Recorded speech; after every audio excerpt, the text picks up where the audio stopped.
You're listening to the Road to Wisdom podcast, weaving stories told by wonderful minds about all things motherhood, health, intimacy, politics, nature, and everything in between. Join us on an adventure discovering unique experiences that we can learn from to enhance the ways in which we live. We are your hosts, Chloe and Keshia.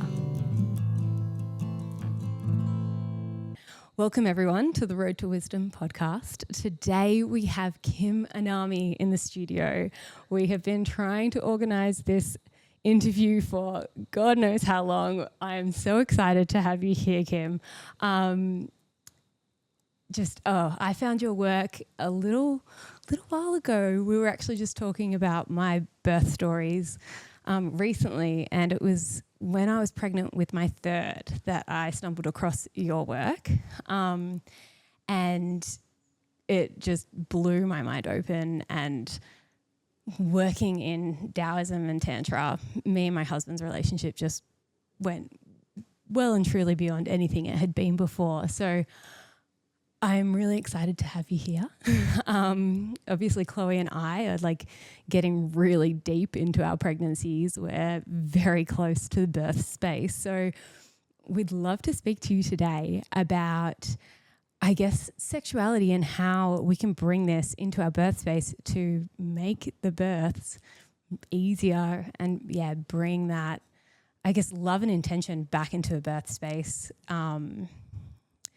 Conquering any kind of fears and vulnerabilities through that strong connection with our partners and that strong connection with our own sexual essence. So my welcome, pleasure. Kim. Thanks for your patience in putting it all together with my flat earth wandering travels all over the place. I'm not saying globe trotting anymore. You have to change it. So yeah, it's a pleasure to be here. And I have a particular fondness for addressing all things pregnancy and birth from the more holistic, orgasmic perspective, because it really is the origin.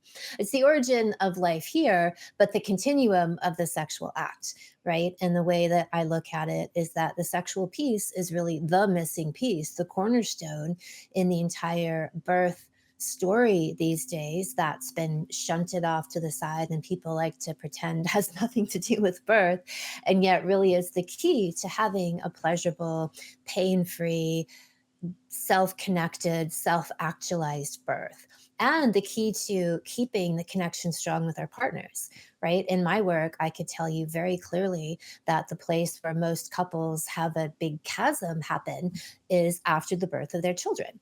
And people like to chalk this up to, you're just not feeling very sexual. That's normal if you don't have sex for a few years. I saw a clip of somebody on Instagram, a quote sex doctor, who said, well, we know that parents usually don't start having sex again until the children are about age 6. And I was like, oh my gosh, here's somebody who is perpetuating this mythology, right? And endorsing, affirming this mythology of don't worry about it. And the irony and the sadness of what this person's doing is that a parent's greatest secret weapon to becoming and being the most grounded, powerful, patient, loving parent and partner they can be is being sexual from beginning to end, which means from conception, having a really multi-orgasmic pregnancy, having an orgasmic birth, having a blissful, euphoric, transcendental postpartum full of lots of sexual contact. All of that is the secret to gliding through all of these really important parts of womanhood that most people think the opposite, right? That, sex and birth have nothing to do with each other. Sex can be an incidental, irrelevant part of a relationship. Birth is meant to be painful. Postpartum, you're meant to get depressed. And you know what I mean? You're meant not to have sex for 6 years. That is the typical mindset, where I'm all about the opposite and explaining that the more sex you're having, the more close and connected you are through all of this, the more elevated all of these points on the spectrum will be. Well, it's so interesting because I feel like during that pregnancy stage is when a lot of women, I speak to my girlfriends all the time when we were pregnant and we're like, oh my God, we're just so turned on, just can't get enough. I think that's the norm. That's how it's meant to be. When a woman is like unblocked, that like I was like that. Voracious. I'm already, you might imagine, a high libido person. I feel like I'd love to be pregnant all the time because it's like, skyrocketing off the charts. And the women I've known who are more in touch with their sexuality, who've done some work to clear blockages, they all say the same thing.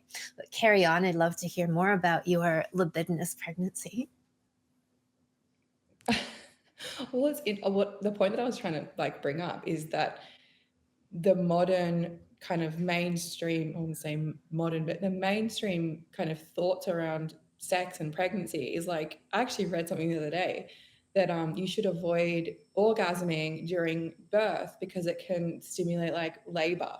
And so I feel like there's a lot of women out there who are like, oh, I'm too scared. Like I can't do that, or it shouldn't be, it's not a time. It's just not a time for sex. It's a time for all of this other stuff going on. And like, if I have an orgasm, then I'm contracting and like, maybe that's dangerous. So there's like, we've got to the point where there's potentially fear around sex during pregnancy. And that's a damn shame because. Well, you think about the mythology of the whole Madonna whore story, right? Like from birth, we're taught, at least especially in the Western world, and I think there's corresponding mythology in other big religions, of the Madonna whore dichotomy, right? Woman's either a virgin, pure, or she's a slutty whore. Like there's not this happy medium ground for a woman to have a healthy, voracious, salacious sex drive and be really empowered as a sexual being. And so we're all imprinted with that dichotomy, right? From birth. It's in all of our literature and movies. And, I like think about movies and TV shows where there's always a random hooker.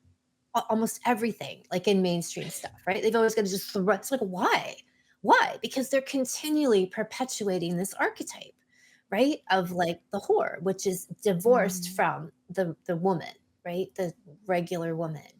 So I think this is where it becomes really important to do what I call like sexual feng shui or sexual shadow work, which is to go in and examine a lot of the beliefs and ideas that we have taken in that have largely been imprinted upon us from our family of origin, our upbringing, the culture at large, and perhaps even our own traumatic experiences.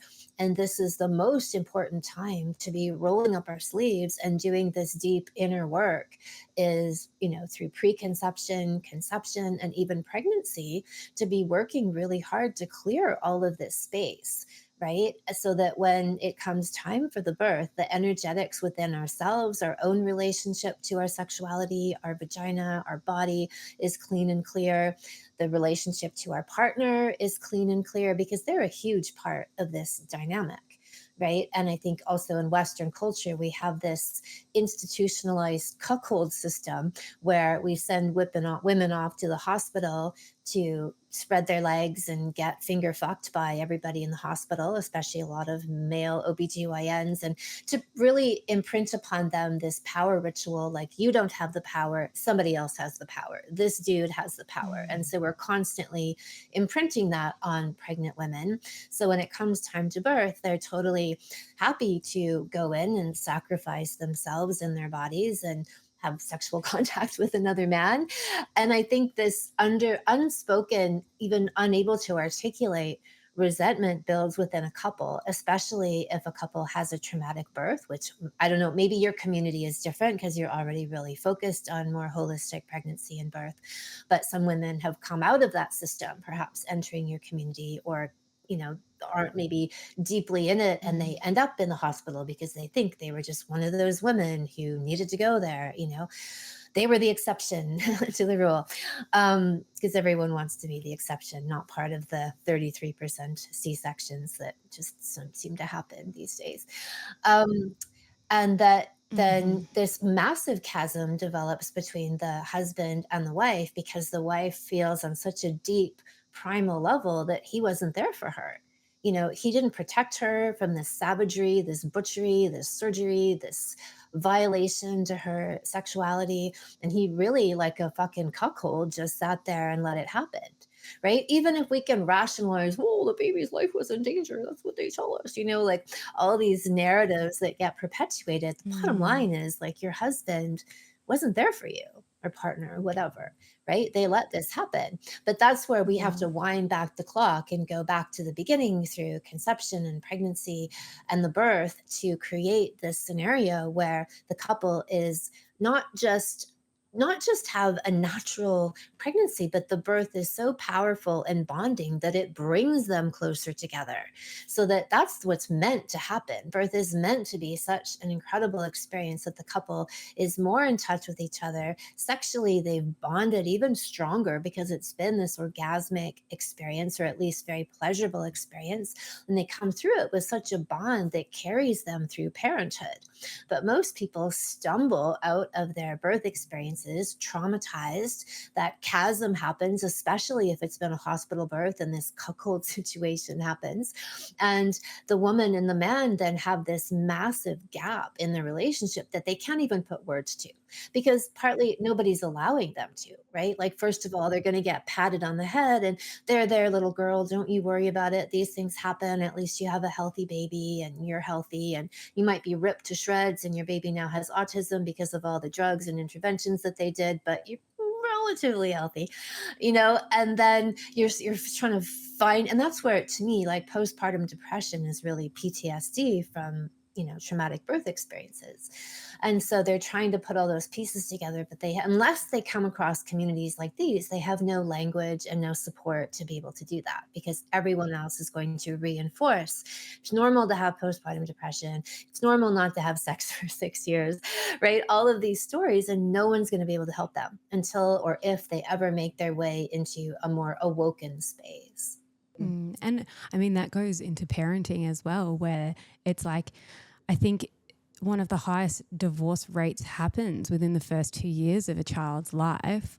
And we're normalizing this and like, oh yeah, no, but it's supposed to be hard. And yeah, absolutely, it's meant to have its challenges, but challenges that come off the back of that traumatic situation where it's like, and I feel for men in that position as well. Like, they're kind of stunned mullets if you haven't done any research. Yeah, but they're pushed to the side. They're told they don't know what they're doing. They need to stand back. They need to let the professionals do their work. And like, these men are watching this trauma happen to their women. Their women get gang raped in front of their eyes. And they're taking that exactly, and they're being told that they can't do anything about it because it's for the safety of the woman and the baby. Good for her to get gang raped. You just watch, take some photos, maybe. Yeah, exactly. And it's like, I mean, we've spoken about this in past conversations where it's like, well, men often don't feel a connection to their baby for, up until a year or so, because they're dealing with their own trauma from the birth. They've, this baby's come through. There's no oxytocin flying around in the room. It's literally just, you guys survived. Great, good for you. And then you've got to go into a parenting situation like that, opposed to what birth can look like. And if your relationship, your sex, your intimacy, your connection is so strong, no man is going to watch that happen to their woman. Like, there would be intervention. Chances are you would be questioning whether you need to go into a hospital or not, because you as the man would feel so confident in your woman's choices to birth. And if you're, if you know that what helps the baby go in helps the baby come out, well, all those things would start ruminating and building in your mind. So yeah, it's such a, and then going into parenting after that kind of experience is completely different. Yes, it's hard, but you'll be together and going through those tough times rather than resenting each other and having that massive chasm between you and having to navigate it. Yeah, and I think a really big reframe that I try to make for people is that, when the going gets tough, I think the instinct, which is a mutated one, is for people to go inward and to separate and become more independent. So they become as though they're driving in two parallel lanes down the motorway rather than driving in the same car. right? And kissing and making out along the way, right? Mm. So when is that really when it's kind of like that idea when things are really getting tough in your life and stressful and you're really busy and you're like, well, I don't have any time to meditate. It's like, no, actually, this is when it's most important to meditate because you're going to go in and recharge and refuel yourself. You're going to recalibrate your brain and your creativity. So you come out of that 20-minute meditation with all kinds of energy and fresh ideas, and you're way more efficient and creative than you were if you didn't do it. The exact same analogy applies to sex. It's, oh, we're so busy, we don't have time, we have all these other things to do. Actually, no, you are going to bend time and space if you prioritize your intimate connection and you have ideally law. I'm really into the extended tantric style sex date, but even shorter, high quality connections with each other, where it's like you're literally going in to plug in and recharge and collect energy, harvest energy from your intimate sexual connection with each other. I always say, sexual energy is life force energy. It's the energy that creates new life. And if we're not creating babies with it, which every time we have sex, we're obviously not always creating a baby with it, we can learn to consciously tap into and harvest that energy, recirculate it, exchange it with each other, nourish each other, heal and rejuvenate each other with it, and then channel that out into every part of our lives. And so that really is the essence of all the teachings in my work, is showing people how to do that and why to do it, because that's a huge piece that people get swayed, I think, with that collective cultural unconsciousness and ignorance about all things sexual, right? Where they tell themselves that story instead, like, we don't have time for that. We're busy, we're new parents. Like, who has time for that? We're tired. Okay, no, it's like if you're tired, the place you're going to get energy is from each other's genitals. So dive in, bottoms up, kids, and go and drink yourself silly, right? That is where you're going to collect that high quality, potent energy that's going to turn you into a superpower couple. That's what I call it, right? But that's the secret, is you get it from each other when you're in a very close, intimate, connected space. And the birth, its true role is to reinforce that in a couple. It's to elevate them and take them to an even higher state in their connection and relationship. And if a couple doesn't make it through that portal, through that quest, through that test, is really what it is, then they've got some work to do, some healing and reparation to do. And maybe they'll be able to do it again and get it right. It's all lessons and information. We're all coming out of, such a massive, so many spells from the pharmakia, raka kaka blaka, I call it, medical system, that we're breaking out of, each at our own pace. And we know things when we know them. So it's never, even though I might sound sometimes harsh in the statements I make, they're never leveled at people themselves. They're leveled with a lot of shaming and blaming at the people enforcing them and perpetuating them, but not for the people who have necessarily like been a victim of them and are maybe waking up to that, right?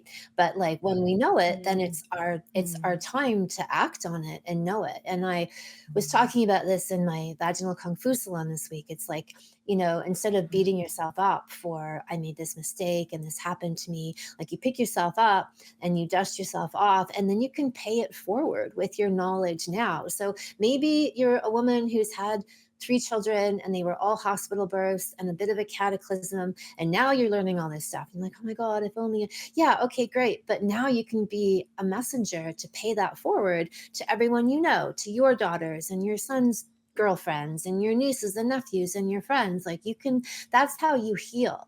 Right. That's how you heal from the past. If you don't, are not going to have the opportunity to redo it, then, or there's some damage that's already been done, you heal and pay it forward by now being a messenger of the truth yourself, right? Like, we think of so many parents of vaccine injured children who are often the largest advocates of education in this realm because they've learned the hard way. Right. And the way that they're now restoring themselves and healing that karma is to be vocal advocates and truth tellers, and often fearless ones, because frankly, they've lost all there is to lose.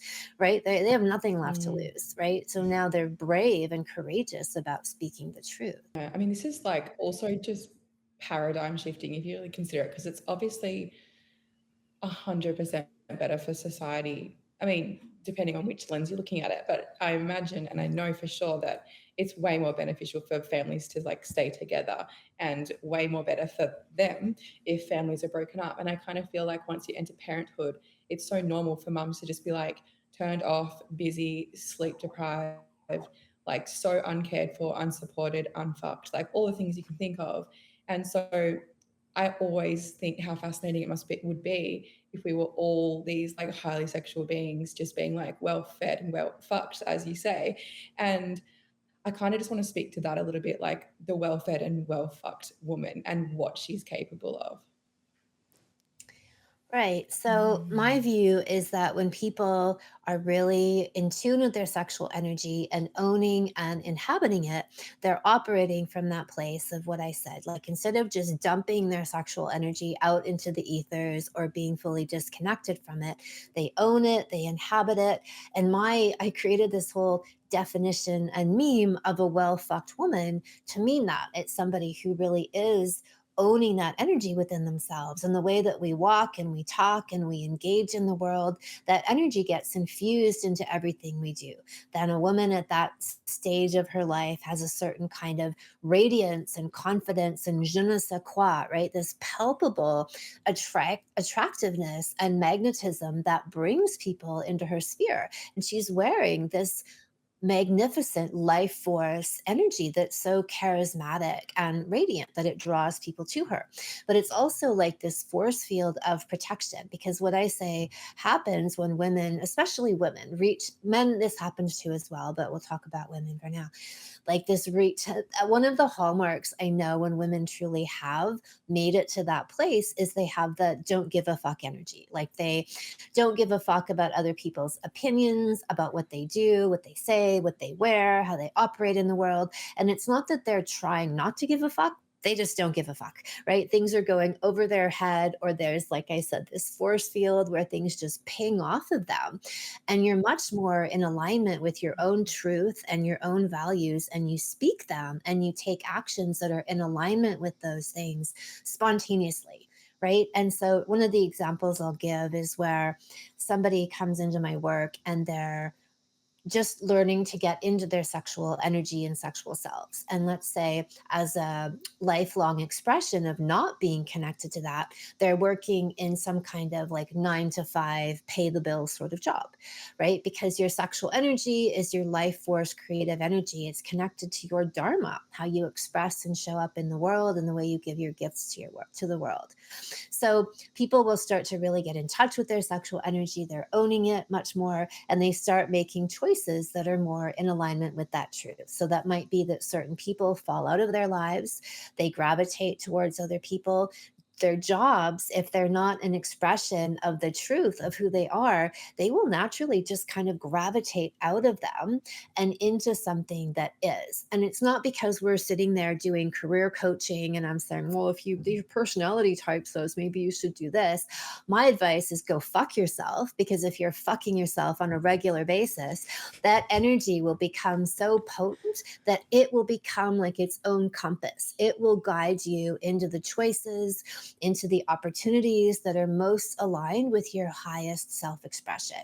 So, that is the power of being a well fucked woman. And all of that extends into men as well. As being a well fucked person, is that you actually end up as a more truthfully expressed person, because your sexual energy is the essence of who you are, right? That is your genetic blueprint, the coding of your essence. And the more that you're embodying that, everything else in your life takes on a more truthful, dharma oriented inner compass guiding light, because you're now living from that place. You're more connected to it. So that's even, and okay, sure, you're having more orgasms and better sex, but like that's what, like, the definition of being well fucked goes much deeper than that, right? Like all the things I said before about plugging into each other and using sex, which you could also do as a single person, but even stronger as a couple. You're getting all that, but the end result that shows up in your day-to-day life are all these things that I just described, because it's not just about, yeah, we have a better sex life, cool, right? Like, yeah, okay, yeah, but like so many other things blossom out of that. Yeah. And I've heard you say it before where you've spoken to things like, if you're a woman and you want to have more sex with your partner and you're like, well, I need lube or coconut oil in this area, that's actually your bypassing something you need to look at, essentially. Like if you're not wet down there and you're not being turned on and you're bypassing something like that, like, yeah, starting before even just we're well fucked, we're, having more sex, it's like going to this place where actually your body's functioning at a level where you can have more sex. Like you're tapped into it where you don't need assistance from toys or lubrications or anything like that. Like it's, I guess your body's singing on all capacities. So I'd love to go into that a little bit because we do talk about, intuition a lot here and being able to trust your intuition and using that as guidance, especially, pregnancy, birth, that kind of thing. And, if your health is in the right place, well, then you can start leaning in on that. But I do know, like I have, lots of friends and I've had conversations with people who are like, well, I just don't really feel like sex. And they're like, and I just need to go and have more sex. So I guess if we could talk to that a little bit, like the initiation, because I know that you go into that. That's what I was thinking too. Like if you just, what, as a woman who just is the first one to make the move, like what does it look like? Because let's just say the partner's in the same position and they're just, there's like this massive disconnection and everyone's just like living with it. I kind of feel like, yeah, how do you just enter that space? What does it look like? Right. Well, what I talked about earlier, this idea of sexual feng shui and clearing blockages, like if there's a buildup of stuff and a buildup of unconsciousness around all things sexual, which I would say applies to most people, if they haven't actually consciously decided, let's look at our sex life. If we're not feeling drawn to each other and attracted to each other, things have come to a standstill. What's going on? And generally, what's happened is there's been a buildup of unresolved issues, right? Like, I'll give the example of, let's say you and your partner have an argument at breakfast time. And then you're like, okay, it's nighttime. We ought to have sex. And you go to have sex. You haven't really resolved the issue that happened earlier. Maybe he's not very hard. She's not very wet.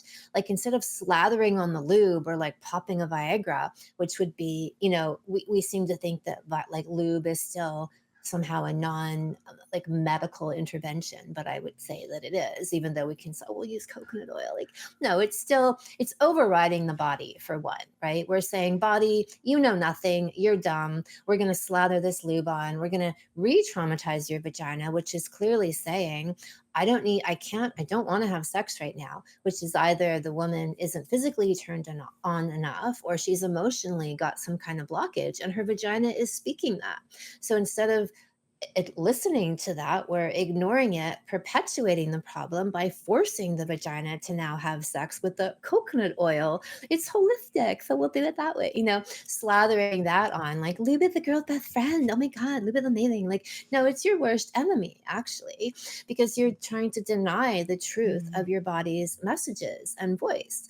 So, to back that up, let's say the couple then goes back to talk about, okay, let's solve the issue that happened at breakfast time first, right? Let's clear that space. And then often after these space clearing conversations, a couple finds that they can't keep their hands off each other because truth is one of the biggest aphrodisiacs. A huge part of my work is the concept of radical honesty. So rather than the culturally sanctioned idea of don't ask, don't tell, or tell white lies, it's like, no, we get everything out on the table and we talk about it.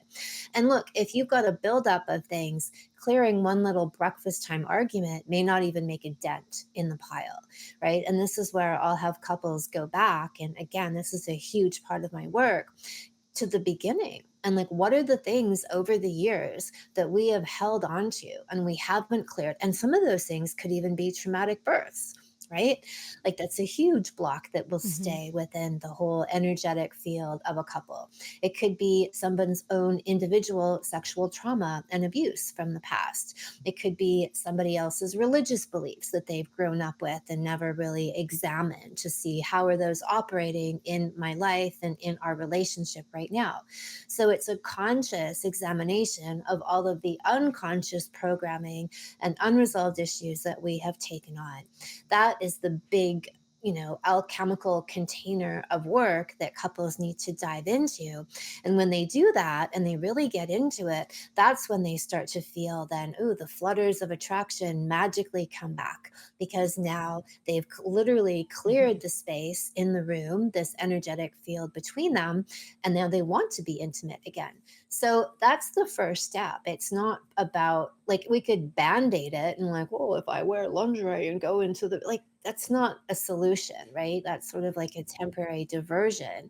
The Mm. longer term issue, and this is why I get permanent healing and results in my work, is going back to do the actual larger inner work. We want to call it shadow work, and I call it sexual feng shui, of that pile up of stuff that living in the kind of sexually repressed climate and censored climate that we do in the world today, we all have vestiges of that. Some people have massive amounts of it, some people have small amounts of it. None of us get through living and growing up in this culture without some degree of it. We all have work to do. And when we do that work, and we see this, like in my Orgasmic Enlightenment podcast, I have a segment called Well Fucked All Stars, where we interview singles and couples who've gone through the process, and they'll be, people who say never had an orgasm before and now they're having like 60 orgasms in a row, and they talk about the process, and always a part of that process is this deeper inner healing and clearing work. Right? It's not like, well, I tried this Mm-hmm. masturbation technique and this sexual position. Like, mechanics is 10% of the equation, 10%. 90% is all of this other inner work, clearing these blockages, shining the lens of illumination on our dark shadow places, and figuring out, what is the truth and the essence of our sexual natures. And I'm in my work, I talk about the Anami guarantee. And the Anami guarantee is that everyone can. Every woman is multi orgasmic, can have G spot, cervical, squirting ejaculation that hits the ceiling. Every woman has a voracious libido. Every woman can have an orgasmic birth. Every man can learn how to have sex for 8 hours straight. Every man can separate orgasm from ejaculation and be multi orgasmic. Every single person can. I guarantee that. And if you haven't gotten there yet, it's because of this pileup of blockages that is in the way to your true potential. And if you get in there and you clear that space, you too can be a well fucked all star, where you have these sort of magical reality bending stories to share of being in a particular place to now where you are, that people can barely believe, which is why we interview them, because they're so radical quantum healing type stories. And look, your sexual energy is the most healing force we have access to, which is why sex is so centered, right? Heal thyself. The best place you can get the healing energy is at your genitals, which is why for some people it could feel like your genitals are a million miles away. Like, the programming has been so successful, right? The censorship and the lies and the misinformation around sex has been so successful that the most powerful healing energy we have access to as humans, for many people, they literally can't even touch themselves, can't even put their hands in their own vaginas, because they've been so brainwashed and programmed by all of the work that's been deliberately done to separate people from the power that is literally at their fingertips.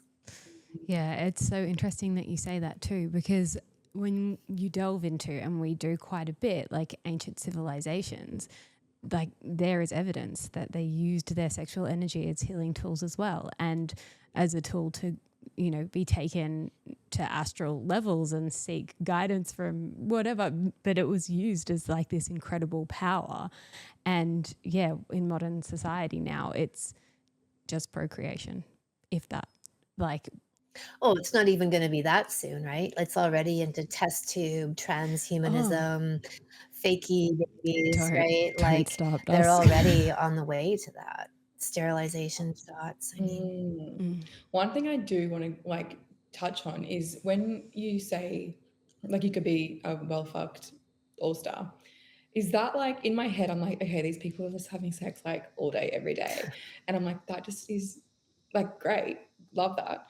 But also, have we always been, people who humans who have just constantly needed that, or is it kind of like we're bored out there in our modern worlds and we need this to kind of like fuel us and kind of carry us on, or like, do you know what I'm saying? not exactly, no. It's my three brain cells that I've got left. I just mean like what is it like, do you mean that people should be just having sex like really often to like create this sexual energy, like as women, like we should always be like having a lot of sex, or is it kind of just like great sex when you're Both, having sex and those intimate moments with your both. partner and like just yeah. I'd say both, right? Like if I had to put an amount on it, I would say the minimum to sustain that sexual connection is like minimum 3 to 4 times a week, but even daily. And if you're operating, I talk about like the sexual simmer, right? And if you think about, we have ice and we have boiling water. And as a couple, I suggest and encourage that you're always hovering at a simmer, like you're always operating at like an 8 out of 10, where there's always this palpable feeling of an electrical sexual charge between you. You're never dropping down to a 0. And if you're hovering at an 8, you can make out in the hallway, like between children's rooms for like a couple of minutes before reading a bedtime story, charge yourself up, go in, read, you know what I mean? Like all flushed up with some energy, read the story, go make breakfast, have a 20-minute morning sex before the kids get up, and then go and boom, you're ready for your day. And I'm definitely all about longer encounters, but the more that you're living in that simmer or supercharge, even brief contact with each other will help rev that energy up and keep that connection going, right? Like if we talk about this as being, the recharge place, that even coming together briefly will give you that hit and that energetic hit. If we look at sexual energy divorced from, which obviously you guys have because you're referencing these ancient cultures, but divorced from any kind of moral societal projections that have been put on top of it, and look at it solely as an energy source, like chi in the body, right? And we know that as soon as we give it some attention, we're revving up that chi. We have that chi to utilize within ourselves, our bodies, and our lives, right? That's kind of a better framework to think about the frequent sex rather than any other mental stereotype ideas we might think about, like having, what does that mean to have lots of sex all the time? And is that like a diversion or an addiction or whatever? Like it's none of that. It's an energy Mm. source. It's where we go to fuel up and connect with ourselves and each other. And like I said, if we're operating in more of that simmer level, it doesn't have to take. I really do support couples having at least one weekly 3-hour sex date, which is a longer period of time when you can really open up and surrender and dive very deeply into each other in that space. But if you are maintaining these practices, like I call it, having a clean as you go policy in terms of clearing that glass between you, having these more honest, open conversations so that you don't have a pileup of additional issues, you'll be living in that simmer where you can dance with each other and tune into that energy. And it's not like starting from ice, trying to melt the ice, bring the ice up to a boil, and right? Like you don't have to put in all that work every time if you're already putting in the ongoing energetic work to stay there and to live there. And I believe that all couples can. That is where we ought to live and where everyone can live. That's not just the domain of certain people and certain higher libido people. Like I said, in the Anami guarantee, everyone has a high libido. Everyone is a salacious sexual being. And if they aren't tuned into that, it's because something is obscuring that right now. I love that. That's actually something that we did speak with Lucy Lampy about, because it's like, I'm not there now. I will admit I'm definitely not there now, but me and Toga have been in that like simmer phase. And it was like when it started when I was pregnant with my third, Rue, and then after, like up until I think I fell pregnant with my fourth, we were there, and it's such a nice place to be in, because your relationship flow, like everything just feels like it's flowing really easily, and things that would otherwise make you upset or derail you, like they're not really issues. It's like I can handle anything, and I can, like, I don't know, you just feel more vivacious with life in general, like, and Yeah. everything looks better and feels better, and your friends are more attractive, and the smells and food taste better. Like it's a really nice place to be in, and the world would be a better place if everyone was there all the time. So yeah, I think Tucker and I are gonna jump into your course pretty much after this chat, Kim, because I miss it. But we've got some time before this baby comes. between recording and the baby comes, there's a little bit of time. We might be Well, able to retune our relationship. it's great that you've experienced it and you felt it and you know what that is. And then you have a barometer for what it feels like to be living from that place. And then when you get off center, so this is what some of our, say, all-star couples would say. Like sometimes they'll say, we didn't have sex for a couple of days. We started to get a bit irritable with each other because they've been living from that higher level place for a while. They're established there. And if they fall off, they feel it right away. They're like, yeah, I snapped at them this morning. Like, oh, we realized we didn't have sex for 2 days. And that might seem like only 2 days. But if we think, like the Taoists talk about the morning and evening prayer, making love in the morning as a way to start the day and recalibrate and center and plug in to that energy source like food and nourishment.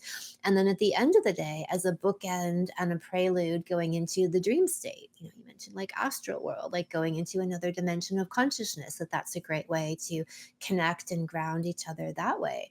So if we took that as the the model, then twice a day is what they would recommend. And I'm not saying that needs to be the rule of genitals, but I think it's when our lives tell us, when we then know that we're operating, we get more irritable, we have less patience, we have less creativity, life feels like more of a slog. Then it's like, okay, great. So where can I get that energy from? Oh yeah, my genitals and my partner. Like that's where we go to fuel up. Right. And like that's what I mean, separating out, which can be a challenge for some, but the other moral attachments to all these things and just looking at it as chi and an energy source and what we were meant to be using as fuel in our lives and healing power in our lives.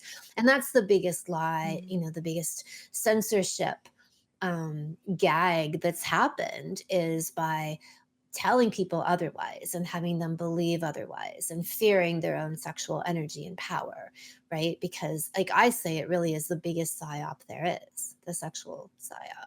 Yeah, absolutely. And I think that extends into long life. I was actually just talking to my grandma recently, and she's a great role model when it comes to relationships because she's just gone into her 80s and is one of the most, like, she's very young at heart. She's very capable. She'll look after my kids, so her grandchildren, for us. And she owes it all to the fact that she still has a really healthy sex life with amazing. my grandpa. So she's like, yeah, she's like in her 80s and she's like, I feel great. And she's like, we've always had a great relationship and this is what keeps me young, continuing a great sexual relationship. And I love that she Grandma. talks about that and she's open and she sees the connection and she's sharing it with her grandkids and beyond. That's incredible. And I did get her permission to be able to say this, everyone, on the podcast, just in case. But no, she's fantastic and she is just such a youthful human. And so is my grandpa. I see other people their age and they're crippled and not doing so well. And, my grandparents are traveling the world. I mean, they just went on a cruise through the Middle East during a wartime and it was one of the most exciting, fun things they've done in a really long time, So I'm like, I see the proof in the Yeah. pudding there. And I'm like, this is what we all need. Like, we all need to be growing into these relationships where, you know, our sexuality doesn't die at any age. It's a continuum and just constantly bringing us pleasure and joy. So, no, I'm a big fan. It is fascinating to zoom out, isn't it? And kind of like look at what's going on out there and be like, women are like incredibly infertile these days, and that's only getting worse. And like the divorce rate is still 50 something. Like, is it more than 50? I think it's like 50. It's 50. 50. Is it 50 still? Um, and like there's a lot of miserable elderly people out there. And yeah, I guess it's not hard to be like, maybe if they were just eating some good food and having some good sex, the world would be very different. But yeah, it's really fascinating that something like just connecting and I mean, that having sex whole would. the aging thing, I think, is huge, right? The idea of being like well fucked into your 70s, 80s, 90s, and beyond, and that it's all possible. And that was something, you know, when you'd asked me that lube question earlier, and part of the Anami guarantee is like any age and any stage. Like there aren't any valid excuses, right? Oh, but I'm pregnant, or oh, I just had a baby, or oh, I'm in menopause. No, no, no. We've had gushing women at every age and stage, right? In their 80s, no hormones, like hormone free, menopause and beyond. And same thing with like postpartum, that there's no exception to the Anami guarantee. Like you're not the special one. Oh, I have this condition, so I blah blah. No, no. You're still included in the guarantee. You just have to figure out there's always a solution. It's just about finding it, and pretty much always a holistic solution. And that's fantastic because we're eliminating the victimhood mentality there. Like you can take control of that. And actually, no, I could derail this conversation and go in so many directions once we get into victimhood. But I guess keeping it where we are, like, you know, as you mentioned, Chloe, like infertility rates and fertility in general, like women knowing their fertility and therefore being able to choose when and where they have babies, something that I need to work on. But but yeah, it's like it's an empowering thing once you're tapped into that you don't need to rely on obstetrics or the medical system or whatever to tell you what your body's doing, when it's doing it. You know, you fall pregnant when you want, you have your baby when and where you want, with whom you want in the room. And then going into menopause, I don't know if this feeds into your work, Kim, but I'm guessing it brings ease into that because I look at my grandma and she didn't really have all that many symptoms in menopause. She had 6 very straightforward births. Like the Powerhouse. woman's I've often wondered that oh as yeah. well, So like how we birth and how we are living.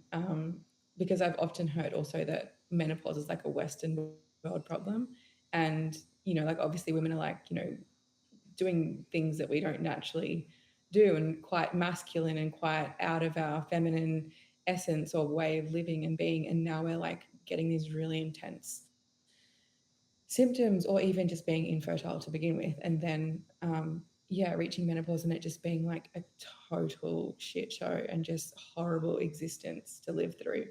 So yeah, having that, I feel like this type of work is kind of like the pillar of being connected to yourself and being able to have these like really empowering experiences kind of going forward. But do you feel like that, like the menopause is like a Western Oh yeah, world menopausal problem? women are the allopathic cash cow. And in my work, you know, if women are well fucked and they go through menopause, it's a blip on the radar. Not even a blip on the radar. It's seamless. They simply don't have periods Mm. anymore. That's it. Nothing else, right? They're Mm. still lubricating, they're Mm. still mm-hmm. gushing, they're still multi-orgasmic. But the women who aren't well fucked going into menopause, yes, they'll be the ones who have issues. But even in my work, women who have gone through menopause and they've been struggling and having all these issues, when they become well fucked, they can transition out of these symptoms, right? And so by no means Mm. is it a mandatory rite of passage, right? Like, and I know I've always been saying that that menopause is a manufactured condition, and I actually found the guy who manufactured it. There was a guy in the 1960s, an American, of course, like doctor, who was propped up by pharma companies to put out this whole mythology that menopause was a disease that all women clearly were destined to get. And the only solution was to be on hormones, HRT. And so that was the onset of the estrogen candy popping pills, whole situation. And then they created all these false studies, bogus studies, as they do, to prop up, why women should take all these pills. And then I think it was like within 20 or 30 years, like every single thing that they touted as a benefit from being on HRT was proven wrong, right? Because they can just make up studies, and they, doctors bend over, you shove a bunch of cash up their ass, you go to the whore house, the WHORE whore house, buy yourself a few scientists, and get them to write your studies for you, right? Which is what they've been doing all along and continue to do. So that Mm. means fucking nothing.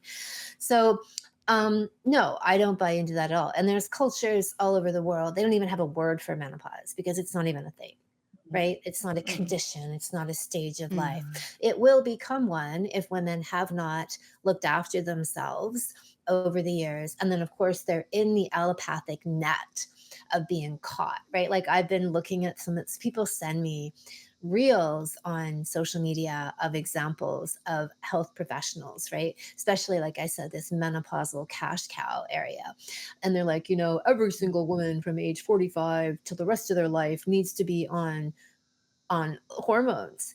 Like, are you fucking kidding me? Like, how bad are you at your job, right? Like, and even women who, like doctors who purport to have a more natural view on things, like even naturopaths, right? And integrative doctors and stuff, where they're all about the hormones, right? All about it. And I don't buy into Mm. that at all. I don't think that's necessary. Women, it's like there might be a reconfiguration that needs to happen within the system. Like I said, all of this block clearing and inner healing work that needs to take place. Our bodies are communicating with us. If our bodies break down, if we have difficult periods, if we have difficult PMS, if our body's not lubricating, if we have challenging menopause, the body's like, hold up, look at me, help me, heal me. And if we do those things and we get in there and do that inner work, all of these conditions can shift and be transformed and become portals of power, right? And I don't know if you probably have talked about this on your podcast, but menstruation is, again, we're all brainwashed to look at menstruation as the curse, this painful, torturous time of the month that whatever the Bible, like Eve was a hoe, so women are going to get punished forever and ever for being so slutty, difficult, painful birth and painful periods. And then I guess painful menopause is a part of that punishment for slutty Eve. However they fucking talk about it, I don't even know, right? But so all these things can be healed and transformed, and menopause can actually be this time when women collect all of this sexual creative energy and use it as a higher spiritual portal in themselves, because they aren't using all of this menstrual energy all the time to prepare for new life. Right now, that energy is being conserved, and if we use it wisely, we can use it as a springboard to higher states of consciousness, where menopause, the kind of old, the crone is such an awful word. I don't like using it because it sort of signifies like old and decrepit. So what was like a better, like wise woman, Mm. wiser elder woman kind of mythology, and like medicine woman idea, right? Like shaman woman, where we have these mini shaman experiences whenever we have our periods and whenever we go through birth. Whenever that cervical portal gate to other dimensions opens, we have access to that state of consciousness. But the idea, even in Taoist literature, is that we have access to it more frequently and even constantly when we've passed that transition and now we're in menopause, right? So these are all these different ways of looking at it that are in complete opposition to the Western lens of Mm. these being And again, you think like, well, why have they done that? Why have they cast this blanket of bullshit and victimhood and pain over these sacred portals and moments and opportunities for women that are really the essence of womanhood?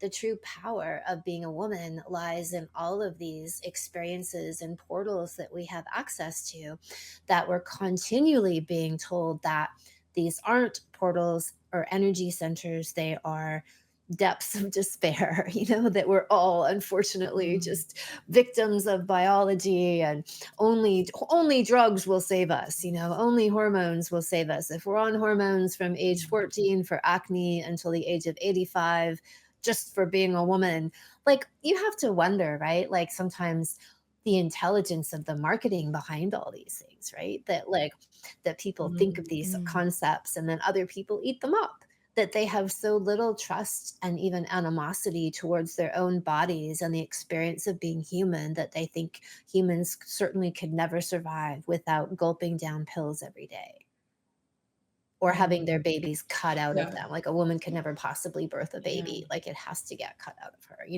that we've bought into Mm. these things is also quite astonishing. Yeah, I really like the term that some people use, where I think may have recently chatted about this in our podcast, but like the menstrual years is like this kind of like initiation into like the real deal. Like once you get there to like menopausal years, like that's when shit starts to happen for you. Like you get super creative and you're like birthing all these things, but I was like, that's really incredible, and I feel that to be so true. But at the same time, I'm like, I don't know anybody doing that. Like I actually don't see that anywhere happening. But it's a good, I guess that's why we're talking about it. I mean, minus you, like you're out of this that I know in real life is what I'm trying to say. But yeah, it's so important. Like we have so much potential. Yeah, I think it was a podcast that I'd listened to recently, and then I spoke to you about it, Chloe, where they're like like postmenopausal women are the most undertapped resource in our society, because they have come from this situation where most women have had like a whole career, then they've gone into motherhood and they've juggled motherhood and a career, and now they're out of motherhood and like they've got like the energy, the resources, the wisdom, like all of this incredible information and just ability, and they're completely like it's like in society it's like postmenopausal women are just like oh you were a mom, okay, like Yeah, but I get what you're saying. you think about, like, I mean, being a mum, what are we juggling? Like what, like the mental gymnastics my brain does every freaking day just to keep this household running in some kind of smooth capacity Yeah. and do a podcast. I'm like, man, like when I don't have to look after soon 5 children, like that is, Yeah, like what would you you be just capable of saw. doing? So a lot of sex, can I tell you now, like if we manage time for that now, back, give me a little bit of time and have no children around. Whoo.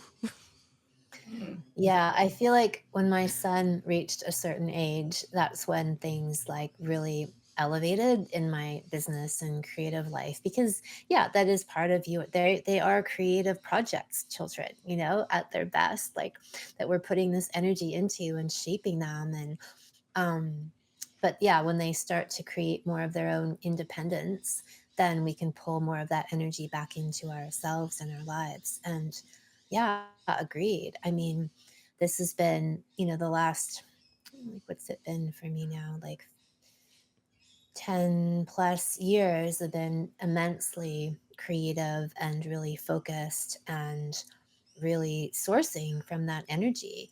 And I loved being a mom, and part of me even misses, that part of my life, like now that my son's grown up. But I also fall in love with my creative projects, and they're like, babies of sorts. It's just a different kind of, mothering and nurturing and creativity. Oh, that's amazing. Oh, well, Kim, I feel like our time is up. I wanted to go into more pelvic health stuff and I guess your current courses. So I think you're currently running the Kung Fu Vagina course. Yes, we're in the middle. Or vaginal Kung Fu. Yes, we're in the middle of vaginal Kung Fu right now. And then my Coming Together for Couples salon starts in May. And then my other really signature salon for women, How to Be a Well Fucked Woman, Live the Meme, is in the summer, well, American summer. So winter for you guys. Like July, August or so. And then my salon for men, Sexual Mastery for Men, which is like the equivalent to How to Be a Well Fucked Woman, How to Be a Well Fucked Man, runs in about September. And then I have a holistic pregnancy and ecstatic birth salon called Sexy Mama, because I really wanted to create a forum for all of these ideas and apply them from beginning to end, right? Like we said, from like preconception through pregnancy to birth and postpartum, from a really holistic perspective, but also a sexual one, right? Is how do we also keep the sexual relationship thriving through all of those areas, and also be real renegade alternative mamas and papas at the same time. Oh, it's so brilliant. And if people want to find you, where's the best place? KimAnami.com is my website. And I have a podcast at Orgasmic Enlightenment. And then you can also find me at Kim Anami on Instagram. I have a YouTube channel. I'm not as active on there anymore. And one of these days we'll get a TikTok that doesn't get banned, and I'll have one of those too. 4 times counting. It's been deleted. So we don't even know. I think the first one, like, it went totally viral. Like, it was on their search explore page, massive following immediately. And then because we were featuring vaginal weightlifting, even though it's like it's like a health practice, right? And they took it down, I think, because it was talking about like putting something in a vagina, even though it was for exercising a vagina. It's like hard to know, even because they're never that clear about it, and you have to kind of guess, and it's really on a whim they can decide. But yeah, so we're eventually, I guess, we'll get back there and figure it out. It's a little boring, so it's really nice to be able to come onto a podcast and a forum like this where all topics are open and we can go in all these different directions freely. It's a great pleasure. Thank you for having me. Thank you so much. It's been a pleasure. It's been so wonderful. Thank you, Kim. Goodbye, everyone. Thanks for tuning in to the Road to Wisdom podcast. To join the journey, you can follow us on Instagram at theroadtowisdom.podcast and at www.theroadtowisdompodcast.com. Don't forget to subscribe and leave a review. We look forward to seeing you next week with more juicy content.